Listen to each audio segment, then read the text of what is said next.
Alors, dans le cadre de la niche parlementaire du groupe GDR, le 2 décembre, on a souhaité inscrire à l'ordre du jour une proposition de loi visant à atténuer les inégalités générées par Parcoursup. Ce qu'il faut comprendre, c'est que nous, dans l'idéal, ce qu'on voudrait, le groupe GDR, c'est une réforme d'ampleur de l'enseignement et de l'enseignement supérieur. Une réforme qui permettrait à tous les étudiants d'accéder à la formation qu'ils voudraient. Donc notre PPL, on la voit plutôt comme un point d'étape pour réduire les inégalités les plus criantes. Une des premières mesures que l'on demande dans cette PPL, c'est l'anonymisation du lycée d'origine.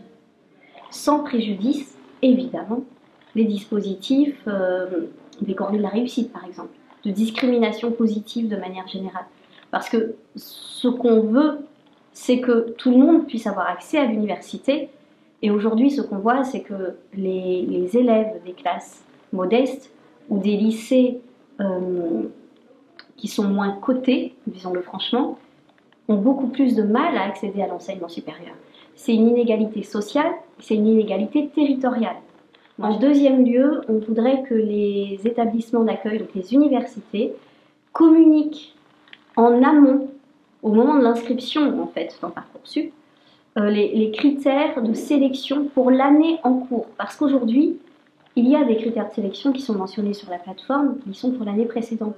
Ce qu'on souhaite aussi, c'est que les enseignements de spécialité qui sont nécessaires pour accéder à telle ou telle formation soient clairement mentionnés également.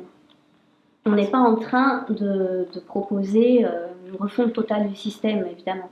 On cherche quand même des améliorations, comme je disais tout à l'heure, des améliorations qui permettraient de réduire ces inégalités. Je pense que de quelque bord politique que l'on se trouve, on ne saurait être insensible à cet argument.